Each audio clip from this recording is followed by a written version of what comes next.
Greetings, fellow veterans. When I think about the opportunity and challenges I face since exiting the service, it lands me in a position of contemplation. Here's what I know. Whether you filter what you hear through these interviews or not, I'm putting you in a position of knowledge to learn from my experience as well as others. What you choose to do with it is entirely up to you. What I can tell you is that I know what I know to be true. People are destroyed for lack of knowledge. And it's also known that where there's no counsel, is people fail. But in the multitude of counselors, there is safety. All I ask over the next few minutes is that you take this journey with us as you listen to me and my guests as counselors, drinking the knowledge given and the rest in safety, knowing that you have been empowered with wisdom to have a say in the outcome of your life. As you know, I'm a retired Army career counselor, and I do this for Veterans Focus on Veterans to make sure that veterans who are going through an experience of exiting the service, no matter what service they were part of, get a chance to see the perspective from other veterans who have exited. You know what I'm saying? So I want you to take this journey with us. Please like, share, subscribe to the channel. Let us grow the platform so we can be a resource for veterans around the globe. Veterans who are already discharged or those who are thinking of exiting the service, so they can see some of the things that veterans face once they leave the comfort of their service. You know what I'm saying? So my guest today is a Marine. And his name is Keenan, and I brought him on so he can share his experience with the global audience. So, Mr. Keenan, tell us about yourself, sir. Good morning. Good morning. Yeah, good morning. Good morning. I spent 4 years in the Marine Corps and 3.5 years in the Army National Guard. Um, at the time, I guess it's 1987 or so, there were a lot of conflicts going on between 1987 and 1991. And I returned home to, really go to college, have a college. I transferred from the Marine Corps Reserve to the Army National Guard because the Army National Guard afforded me the opportunity to go to college without paying anything, obviously. And I had my GI Bill at the time. So it was a good mixture, the college tuition, college and the, GI Bill. But that's about it. I know you have follow-up questions, but Yeah. Well, before you say you joined the 87, all right, that's a good year, okay. But tell me about yourself before the service. Like what were you, what were you like, I know you went to high school and graduated, but what were you doing before you joined, and what made your decision to serve the nation something that you chose to take on? well, high school and virtually all of my school was very easy. I didn't have a hard time getting through school. I made A's and B's. I would skip the grade, so education became very easy to me. And I wanted something to really challenge me. I went to my dad once and I asked him about the Army, which you retired from.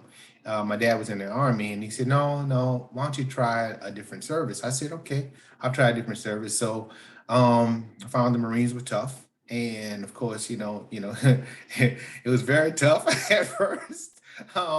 It was difficult, but got through it. I think the main thing that got me through the Marine Corps, particularly boot camp, was the fact that I realized that these guys are not trying to kill me, and that I could survive this and I can do it. But the big thing was the challenge. That was the challenge for me. I wanted something to challenge me, and also I had this wild idea to become president of the United States. Well, that didn't happen, but here I am anyway. Uh, so Understood. Yeah, I remember you had great aspirations. There's nothing wrong with that. You know what I'm saying? You're supposed to believe, they say shoot for the moon, and if you fail, you land amongst the stars, something like that. I heard it before. yeah, Yeah. exactly, Okay, exactly. but so your father served in the army, what I'm Mhm. saying, one of the greatest services. And then he told you, I'm joking, because of how the army, but he told you to try something different, and I'll tell you something offline about that because I have a son if I was giving advice to, but I can't get that online for that one. But what was your job in the Marines? Well, I started off. I was I think it was Bravo Victor BV. It was security forces duty. I spent a year and a half in the Republic of the Philippines, guarding bases and training the Philippine Marines on tactics and jungle warfare training.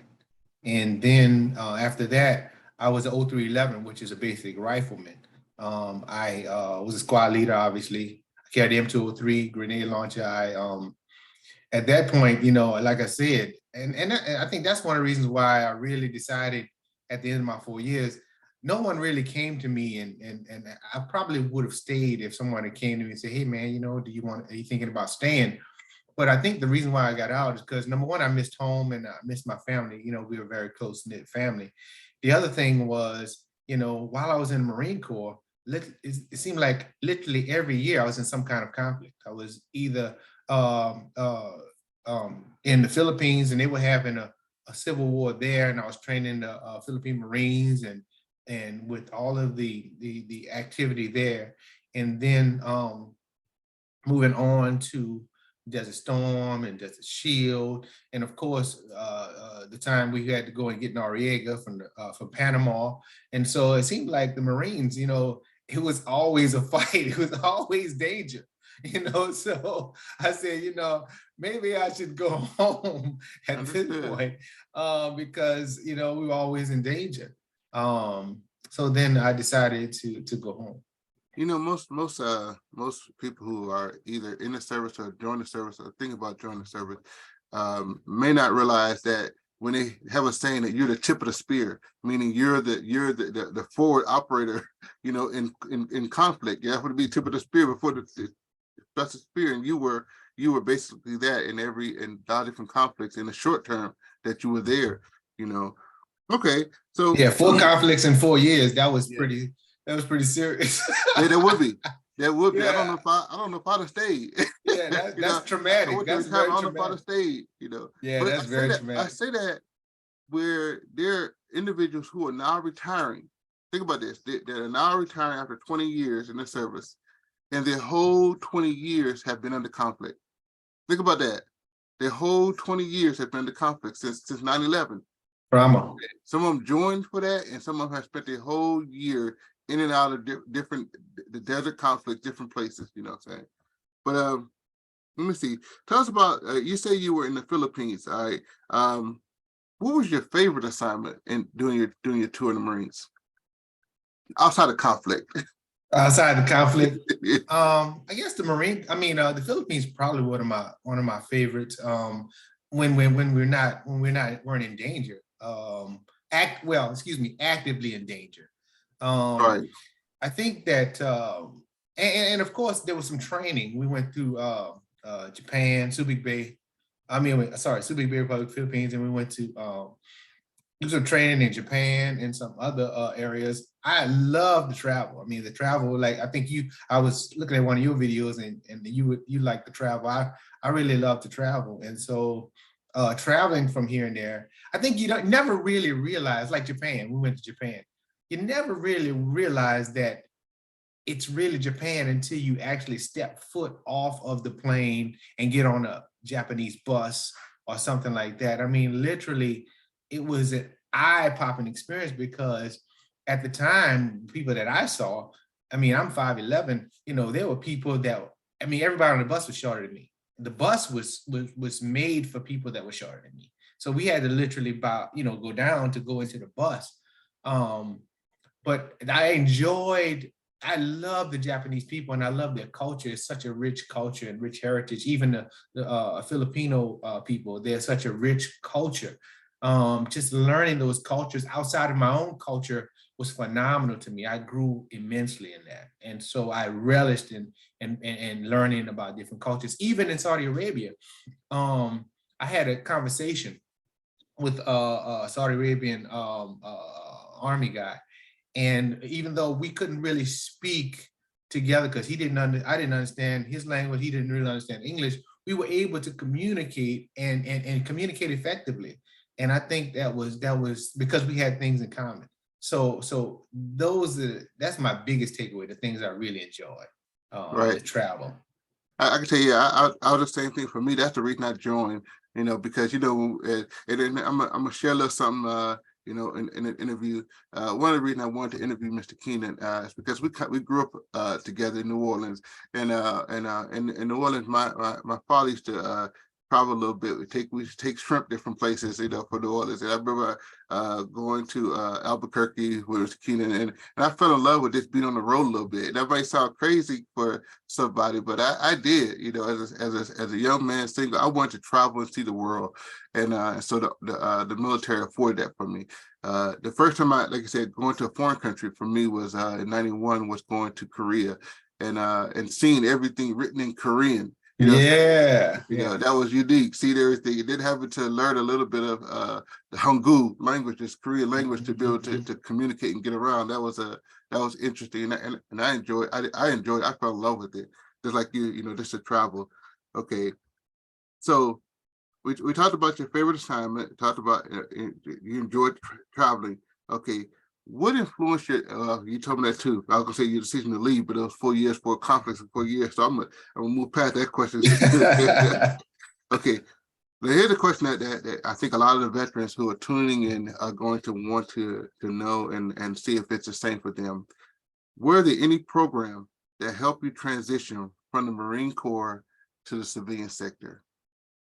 Absolutely not. There were no programs back then to help you transition, and that's very key. I think that if there were a program when I first joined, when after boot camp and I went to infantry school and NCOIC and all that stuff, I went to when I went to the Philippines, there was this robust program to acclimate us into the Philippine culture, what to expect, and all these things. And that was noticeably absent when I left the military. The only thing they did was, check to make sure everything was all right and nothing was falling off, and make sure I had all my papers. And after that, we were gone. And that's my biggest, if I can give anybody any inspiration today, is to really get involved in some type of program to reacclimate you into society, because, and particularly as it relates to your benefits, I had no idea the trauma that I had. Years ago, I went to see a psychologist. I went to the VA. I did the whole thing, and literally because I'm a big bad Marine, and I don't need any help, and I can handle this. I've had episodes of obviously of drinking and partying and doing all those things, and all of that was really to mask what I call trauma. I didn't even recognize what trauma was until I actually went to college and began to study cognitive behavioral therapies and stuff, and to really recognize what trauma was. And so when I went to the psychiatrist, I got really upset. I was angry. I teared up. I was crying. It was, and I literally walked away from my benefits. I literally walked away from benefits and knew that I had some type of issue, because I can handle this. I'm the big bad Marine. I can handle this. It wasn't until 7 years later that I reapplied, because now I understood, and now I'm getting some benefits from that. So I think yes, I agree with you. There needs to be some kind of I don't know if it's reinstituting or some type of reacclimation program that benefits sorely. That veterans sorely need, and that's my heartbeat. Yeah, I truly understand what you're saying about when you go to a foreign country, like when you went to the Philippines, the same when you went to Korea, when I went to Turkey, different other places. There's a program, and I might mess the name up, but I think it was called Head Start or something. It was where they immerse you for like 2 weeks in the culture, learn a little bit of the language, how to ask where stuff was at. And they did all that training to help you fit into the foreign country that you were going to be serving in. And the reality is now there are different programs now that are set up for veterans, but reality, they weren't programs that reintegrate you into civilian sector, because as I said in some program, we on the video, we were what we call institutionalized. You know what I'm saying? Mhm. Because you had to be to become a part of something, because they didn't call you by your first name. Like we call each other first name. They called you only by your last name. They standardized you. They cut your hair so you all look the same. You know what I'm saying? You Mhm. look the same. Your last name was the only thing they called you by. So for 21 years, it was foreign for somebody to call me by my first name, because they always call you his last name, because they want you to be, you were a GI. GI means government issue. The government issues you a uniform, they issue you some training, and they want you to be the tip of the spear somewhere. They didn't want you to be an individual.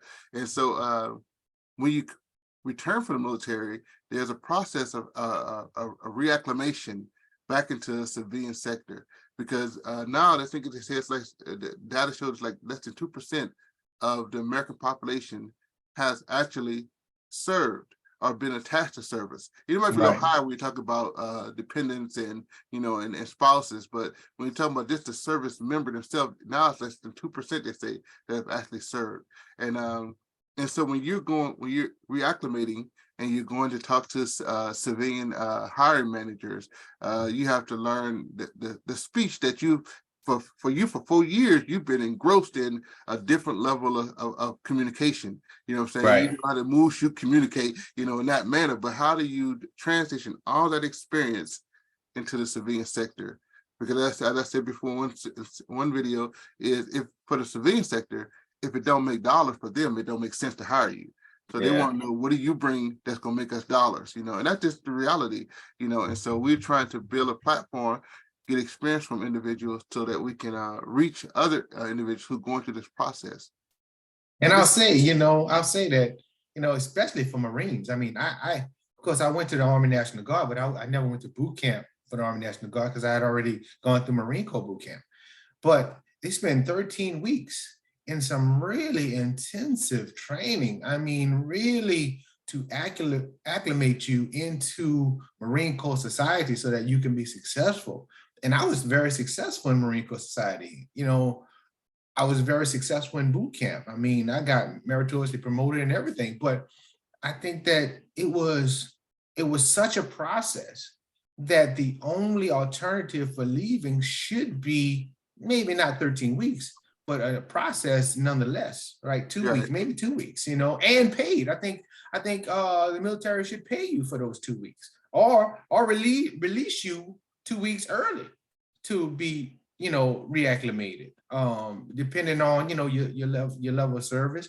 And the other thing is, when when someone came to me, a Marine came to me and said, "Hey man, you want to join the Marine Corps?" And he gave you the whole litany, and he gave you all the information and all the stuff, and that blew you away. Say, "Wow, yeah, I want to be a Marine." And then at the end of your service, you just go home. Nobody comes by and says, "Hey man, would you like to stay?" what, what are your plans for the future? What are your goals? I worked in the prison for several years. And one of the things I worked on prisoners reacclimating into society was actually developing goals for them. That could be a program in itself. Develop short-term, long-term, and mid-range goals of that returning veteran, and I think that would go really far. I mean, I'm sorry, I'm probably talking too much, but yeah, no, that, this is what the interview is about. This to yeah. get your perspective. So I like that, because the thing is, for me in the Army, my job for the last 9 years was a career counselor, and my All right, goal was, but my goal was to keep you in the service. Like you said, right, nobody right, can't talk to you. My goal, a year out, I'm talking to you. 15 months out, I'm talking to you. You know what I'm saying? I'm talking about, hey, what do you want to do? Where you want to go? What kind of training you want? Do we might have a bonus for you to stay? So I'm talking to you because I'm trying to overcome the objective of you leaving the service. right, And then I'm also giving you the other side of it, saying, okay, if you leave the service, you got a job lined up, you got to earn this much money. If you're married, you get this much tax-free stuff for BAH. I think it's BAQ now. I think it's BH now. It wants to be BAQ. They're basic allowance for quarters. Just how much tax-free you get for BAS, but basic allowance for subsistence, for rations. So all this stuff is tax-free. You leave the service, now you got to So I was the person who was trying to keep you in and give you the reason why to stay, even if it was just to meet the Army mission. So that was my goal, to meet the mission of the Army, to keep the strength of service up. So you didn't have that, where we have a whole MOS for that. The MOS is just, it's like I Wow. said, to talk to soldiers about the reason to stay and the benefits of staying. Right. And I'll share one thing with you. I had about 12 years in, and I was in the Netherlands, and I was about to get promoted, but to get promoted, I had to re-enlist. What they call it? I forgot to change the term for it now. It was indefinite reenlistment, where you were dead through retirement. And I had like 12 years in, and I was like, I'm not doing it. I'm getting out. So I came back to the States, and I did an interview with a guy on one of the videos, Mr. Ivan Kip. He is a really good friend of mine. He's retired Army. He was in Georgia. He was an instructor there, a place I had been before. And so I went back to his house. I was on leave, and I flew from Netherlands, went to his house, and I took a test for Bell South. Bell South was back then was a telephone company. I don't even think it exists anymore. And I took this test, and I went in there, and there was a lot of high school kids, not high school, I'm sorry, college graduates. These guys that came out of college. And yeah, it was a test. It was a 2-hour test, and it was on basic electronic stuff, right? Well, I used to teach that at Fort Gordon. So when I taught basic electronic, I taught a 6-week course, in depth course. So it was easy for me. So I got in there, I looked at the test, and I was going through the test. I was finishing like 40 minutes. There was in there college graduates in there like 2 hours trying to finish it. And they were telling me, hey, sir, hey, Mr. Lee, when are you getting out the service? And I said, oh, I could be out in about 8 months. I could go back and tell them I'm not re-enlisting, right? And I went to my friend's house, and there was a retired Army guy there. He was retired Army. He was having a barbecue, and he told me, he said, man, he said, son Lee, if I was you, I wouldn't get out. I said, man, they gonna pay it. He said, man, I wouldn't do it. I said, why? He said, because if once you get out, you're on your own. And I didn't understand that. He said, because in the military, there's camaraderie. There's people that they may look different from you, but they wear the same uniform. They got services for everything. So they said, man, when you get out, you're on your own. I didn't understand that. But he said, don't do it. So I thought about it, and there was an old guy, retired guy. When I say old guy, he's probably younger than I am right now, but he was retired. And so I said, you know what? I went back. I said, I'm gonna stay. So I went back, raised my hand, got promoted, and stayed, and wound up staying. That was some of the best counsel I could have received at that time, because I wasn't Exactly. prepared. Because the company I was gonna come to work for, first of all, is no longer in existence. No Right, matter what else right. they pay me there, it was no. And then I had to pay for my own benefits. I had to pay for everything I do. Pay for. I had to pay, probably the military would have moved me one time, but then everything after that, I'd have been on my own. Like you said, you're on your own. And Mhm. the good thing, I was single, so it wouldn't have mattered as much. I could have survived, but I'm grateful I didn't. But I'm just saying, that's the one thing that a lot of times service members don't get. They don't get somebody talking to them about the reality of civilian life. Because even if you were a civilian before, like I worked at Walmart, I worked in the shoe salesman at Walmart before, in Texas before I came into the service. And I remember going back home and realized this is not something I want to do again. And I enjoyed the service. I mean, I Right. enjoyed basic. I enjoyed boot camp. I enjoyed AIT. There was something, because you know my dad. I grew up in a strict house. You're gonna do what I say do. So to me, the military was okay. You're gonna pay me to do what you say do. But yeah, that. I tell you, Marines are a little not much different, but Marines are a little different when you get out. Now you are on your own pretty much. But one thing I noticed about the Marine Corps, this is why they said former Marine and not ex-Marine, is because I tell you, Marines have helped me throughout my career after I got out more than anything else. Because you can walk into, I know it may not be fair to everybody else, but you can walk into any job employment, and if you find out somebody's Marine there, you're gonna get the job. I mean, it's not even a question. As long as you were released honorably, you're gonna get the job. If it comes down to you getting a contract that's worth several $1,000s, you're gonna get that contract. And I learned very quickly, because I worked in security for a long time. I learned very quickly that the Marine Corps is a brotherhood. It is a very close knit, very few brotherhood. I mean, if you were lucky enough to get involved with any type of Marine, it's almost like being in I guess if you go to college and you go to, one of the people become a Greek or something like that, Mhm. kind of like that, that Marines will at least open the door for you. Now you're gonna have to walk through it Right. because but we are a brotherhood, and it doesn't matter white, black, or whatever. Mhm. But if you got USMC on your DD 214, that makes all the difference in the world. No, I like that. Yeah, that's a matter of fact. If I messed up and said former Marine, please forgive me. Because No, no, no, no, no, no, no. I've met a lot of Marines who have been out for years and they still I'm a Marine, and that's true. I got that. That's true. I like that. That's the one thing that is accurate, and I messed up that, and I know that. You know what I'm saying? No, no, no, Yeah. no. We farmer, we farm. We just not X. We just not X. No, understood. Got it. No, that makes sense. Yeah. That makes sense. Okay, so I'm looking at my questions. Some of the questions we kind of talked. I want to make sure I get the right questions. Right. Okay. So, what advice would you give a service member who contemplating getting out of the service before retirement or even after retirement? What advice would you give a service member to help them with a smoother transition? When you get to the VA, because they always tell you when you get out, go straight to the VA. When you get to the VA, make sure you're aware of all of your benefits. Make sure that you are so much aware. If I had, if and listen to them. If I had listened to them, it would have saved me thousands upon thousands of dollars. That's number one. Number two, recognize, even if you don't feel like you need to see a psychiatrist or a mental health professional, go see one. Because even if you not like me, I mean, I was in 4 different conflicts, but if you were in no conflict, it can be an incredible transition into civilian life. So I would tell anybody, go see a mental health professional just to make sure everything is clicking and everything that you got together. And thirdly, make sure that you're involved with, if you have the time and maybe you're getting your employment and maybe, you have some extra time or whatever, get involved with some nonprofits. There are lots of activities that veterans can do for nonprofits and even some paid positions that they can acquire. And fourthly, and the fourth, I'm sorry, I had to put a fourth in there.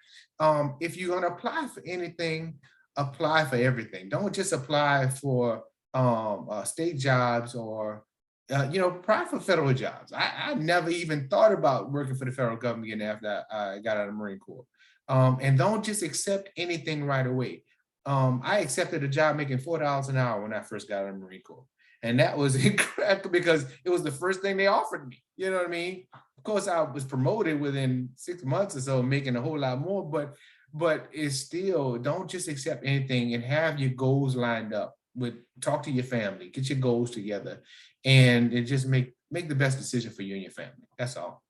Okay, I like that. That's true. Yeah, I like the fact the advice you're giving because there's a guy I sent an email to who runs a veteran program. I want to get a chance to interview him, but one of the things that it's dealing with, basically, you're right. Healthy VA rep. I say join an organization, whether it's American Legion, the VFW.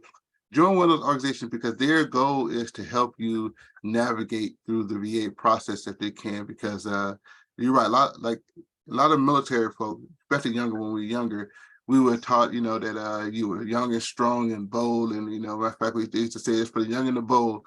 And so a lot of times we didn't want to seem like we were injured in any kind of way. I mean, I don't care if you twisted your knee or if you hurt your wrist or something doing push. You didn't want to seem injured because you wanted to seem that you were still young, strong, and bold. And so a lot of times, a lot of veterans didn't go. They didn't go what we used to call sick call, saying basically go to see the doctor about something because, we used to call cadence, saying can't run, can't fight, can't be like me, sick call, AWOL, we've seen those cadences, saying. So it was basically they were putting in your mind that that if you have to go to sick call, that you're weak, that you're less than. But the reality is that if you never did that, so if you never went to get checked on, when you retire and go to the VA process, they'll be like, well, there's nothing in your record.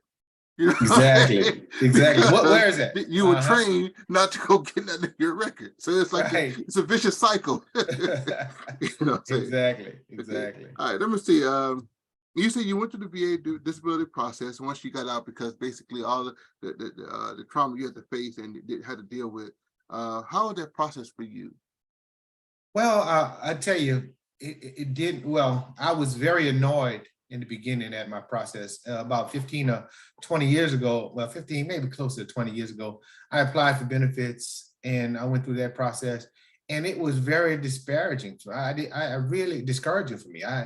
You know, it seemed like the psychologists and the people that I talked to, they had either no knowledge of what you went through, or they weren't very approachable. In fact, I left the meeting several times, like, you know what, I'm never coming back. Like I never, and at the time I could have gotten free health care and free benefits and stuff. And I said, you know what, it's not even worth it. I refused to go. It wasn't until years later when I got into my 50s that I said, you know what, I was talking, I had gotten ill, and my regular doctor who I was paying couldn't find out what was wrong with me. And I kept paying and paying and paying and paying and paying. And I'm like, you know, I'm paying you all this money and you can't figure this whole thing out. And so I said, you know what, I'd rather go to the VA and let them try to figure it out and not have to pay. And so that's what I did. And the lady told me, said, have you applied for any benefits? And I said, no, ma'am. I said, maybe 15, 20 years ago, but that was a bad situation.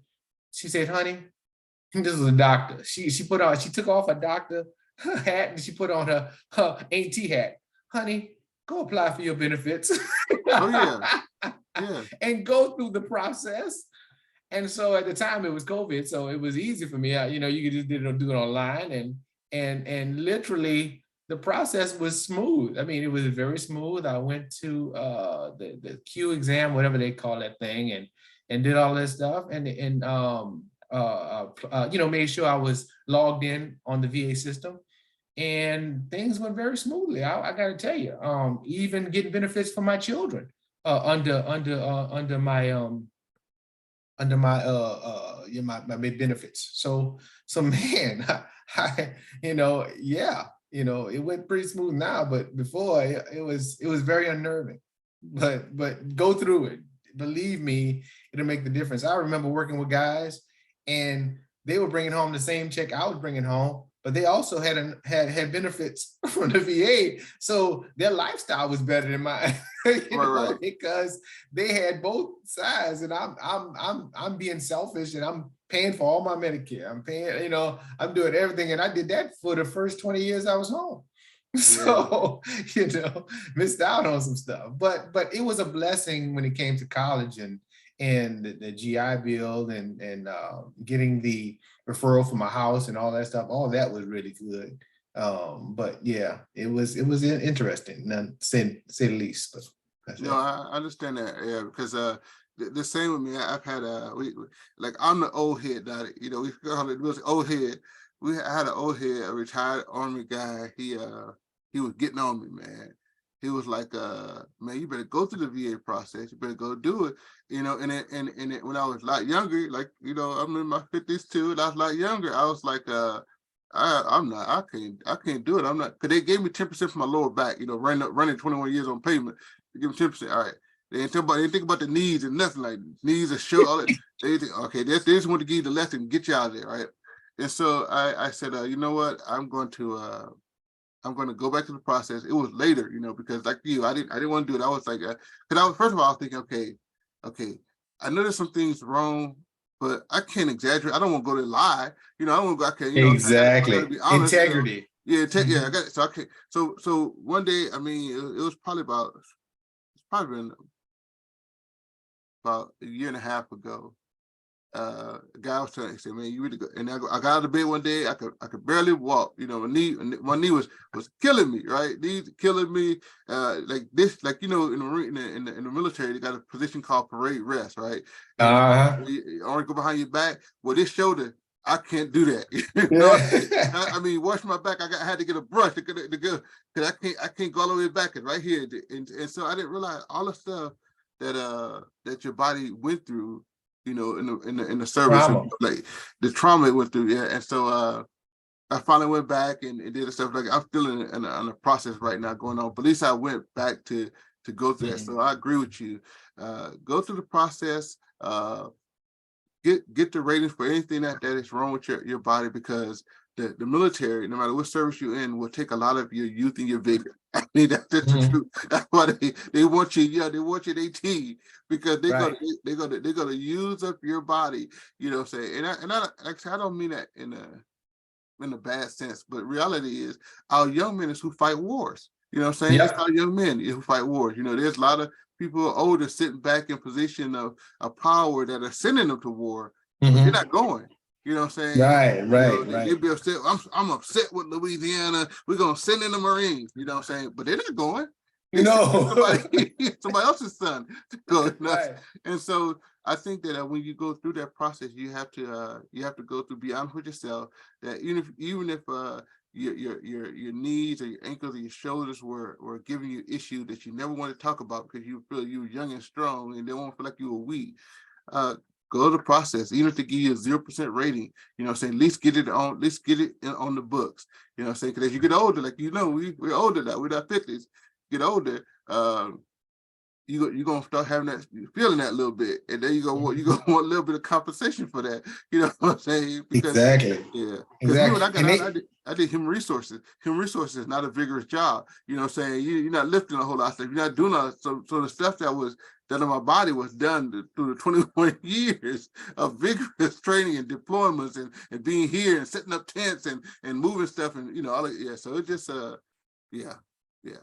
Yeah, and then I gotta tell you, especially in the Marine Corps, man. I'm not saying that the Army is not light, but I mean, man, we went through. I mean, literally, if you have ever, if you were in the Marine Corps in the late 1980s and 1990s, man, you were 0311, you were gonna be pushed to the limit. I mean, you're gonna find out. It's like a boxer. You're gonna find out what your limits are. It is no doubt, because at some point, because that's what they train you, that's the way they teach you, to push past those limits, right? And so your body is going through some hellacious trauma because that's why boxers, they get punch drunk and they can't walk, and football players, they say, oh yeah, they don't deserve all that money. Yeah, but you see them 10 years later after they retire from football, they're walking around with training wheels. I mean, so Mhm. and so I think it's the same thing with the military, man. I remember times, man, when we were, I mean, literally, for desert warfare training, for jungle warfare training, for mountain warfare training, for every single training that you could do. I mean, we even trained with the Navy SEALs, with water, I forgot what they call it, the warfare, the water and stuff. And literally had to swim from one beach to another beach, one island to another island. I mean, you can imagine the stuff that's stinging you and stingrays and all the stuff Right. that you're going through. But I can't even, we don't even have enough time to go through all of it. But I tell anybody, when you become, here's my last thing I want to say is, when you become 40 years old and you've Mhm. been in the military, it is going to show, because you're going to wake up one morning, you're going to have pains. You say, where did that pain come from? It didn't come from last week. It didn't come from the week before. It came from the life you led as a young person, Right. and the trauma that you put your body through as a young person. So yes, don't lie to them. Tell them the truth, because a lie is hard to remember, but the truth will always be sound, and you can always recall that truth and say, That's right. listen, this is what happened to me, and be able to regurgitate that so you always get your benefits. Yeah, I like that. I like that. So, couple of final questions for you. Okay. Um, I know you talked about working in the prison system, helping with recidivation process. Uh, how was that job for you, and what did you like the most about that job? When I first got out of the military, and I was actually with the Army Reserve, or the National Guard, I had a great job in the prison. It was the About Face program. It was actually I was a drill sergeant for the About Face program, and literally, it was I was a shoo-in. When I say I was the best thing since sliced bread, you couldn't get me from that job. I loved that job because it reminded me so much of the military. That's probably why I should have stayed in. Mhm. but but it was incredible. You know, we literally put the inmate population, our returning citizens, through the boot camp process, and we had a lot of successes. Um, it wasn't until later on where I wanted to continue my college, to pursue my college degree, that I actually left the sheriff's office, and then I joined the security field. I was a security consultant doing conventions, trade shows, special events, and I was very successful in that. But then I went back. I had this, I guess, midlife crisis or midlife illumination when I was in my 30s, and decided that, you know, just making money wasn't enough for life to be successful. And that, you know, success is based on your successors. And a lot of our successors are not just people who are our children, but people that we touch every day. And so I went back to the sheriff's office and became a counselor, became a program specialist, became a substance abuse counselor, um, and put people through the reentry process so that they can be successful and reduce, like you said, reduce recidivism, and make these our communities more safe. And so I've seen thousands and thousands of young men come through the system. And I think a lot of it had to do with a lot of my Marine Corps training and my discipline, and try to instill that discipline on them, and that wherewithal on them, and try to create a focus where we get rid of what we call cognitive dissonance, and restore that cognitive those cognitive behaviors to a more fashionable, self-promoting situation where they can be successful. So those are my successes, No, I and I like thank that. God for that. Yeah. So if you could build, you had the power to build your own dream position, the position that you would want to work the rest of your working career, wherever that may be. What would that position be for you? Well, I would start off with, and that's a long question, but I'll I know make it is. Yeah. it. um, I would start off with the abolition of prisons. I think that we are too, and you and I talked about this. I think we are too conditioned to think that um, prisons will be here for eternity, and that we can never get away from the prisons, and that as long as we keep prisons, the society be safer. And we found out through the language and through trial and error that our lives are not safer because we build more prisons and put more people in jail. But we have to restore the right of people to have received some type of rehabilitation. 80% of the inmates, people that are convicted of crime, 80% of those people are coming home. Whether they're coming home in 5 years, 2 years, or 10 years, they're coming home.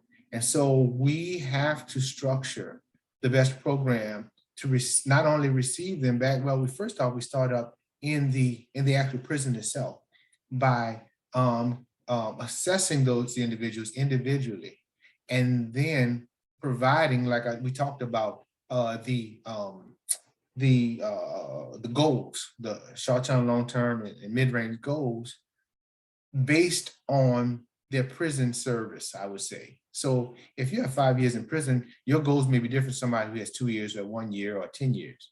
So incentivize those and create those goals where they can get the cognitive behavioral therapies and the IBC's industry-based certifications, and then connect them with community-based organizations that will then take them in and do what you and I talked about, is with the veterans, bring them and to reacclimate them into society through community-based partnerships with not prisons anymore, but rehabilitation centers. Change the way we bring them in, change the way we train them, bring them out, and then we'll create a better society. But we have to get rid of prisons as we know it today. Okay. So if somebody who is going to watch this video in the future, because like I said, we're gonna put it on wax, we're gonna put it on out in a global sphere. somebody's Sure. going to watch this and they want to reach out to you, would you mind if I put your email contact information in the in case they want to offer a Please. position for you or bring you in, as a consultant? Sure, please, please, please. I mean, I've done this. I've done reentry and rehabilitation now for probably the last 15 or 20 years or so. And Mhm. so I can pretty much say I'm an expert at it. So I can help anybody in any situation or any state, help them create a program that will create significant change and safety and security for their communities and bring restorative and bring persons back to restore them back to their, their cognitive health. So Okay. yes, please share every bit of Okay. it. I don't care who I'm has just going my to put your email address in the description so that anybody who's wants to offer your position or bring you in as a consultant, even if they got to fly you out somewhere, they could have a way to reach out to you. Now I know that because of situation with family and kids that you're not. I don't believe you're willing at this time for relocation, but you are willing to maybe travel for a couple of weeks here and there to help an organization out somewhere. Absolutely, absolutely. For even in short term, I can travel for a short term and help any organization set up or bring restoration to whatever their goals are, just to bring to fruition their goals and maybe open their eyes to some things that maybe they haven't determined and some things they haven't thought about. I still study about the best practices now with dealing with prisons and reentry and recidivation. And so I will help anybody. And Okay. that's my heartbeat, to help these young men reacclimate into society and make them better citizens. Well, nowadays it's young men and young women, Yeah, yeah. going through the Young women process. too. Yeah, yeah. Yeah, because But I've helped them too. I've helped young women too. I'm no, sorry. I know. Yeah, I just said Mr. Keenan, I know time is valuable. I truly appreciate you taking time to talk to the veteran population out there, and hopefully to civilian employers or even state employers who are dealing with the prison systems or reintegration processes that would need somebody coming as a consultant to make sure that they can do it, or if they're in your area, which I know is in around close to New Orleans area. If you're in that area, they could look at bringing you on to be a director of a process there. But other than that, I appreciate your time. What you've talked about has been valuable to myself, and I know to our audience. So I appreciate you sharing your counsel with us today. For everybody else out there listening, please, I'm asking you to like, share, subscribe to the channel, and comment. Make comments. Tell us about your experience in the comments. I get back to every commenter that comments, and also tell us your service. And if you know somebody who you believe would be a good interview for this process, make sure you let us know. I'm gonna put my email up on the screen. I think I have it here. Let me show if I do that, so we could make sure that we could you can get in touch with me. Or like I said, if you're looking to hire Mr. Keenan, that you can get in touch with him, because his information will be in the description of the video. Let me see if I can share that. Can you see that on my screen there? The contact Yep. information. Yeah. Let me see. I can just start that. I should put it bigger. There it is. So yeah. So not that one. Here we go. Yeah. So if you want to contact us, this is gonna be our contact information, and like I said, I will put Mr. Keenan's contact information in the description of the video so that you can reach out to him. Mr. Keenan, thank you so much for your time, sir. And Thank you. simplify, sir. Simplify. Number 5. Thank you for inviting me. I appreciate it. God Oh bless. yeah. Yeah, it's been a great interview, sir. Great All interview. right. Appreciate it.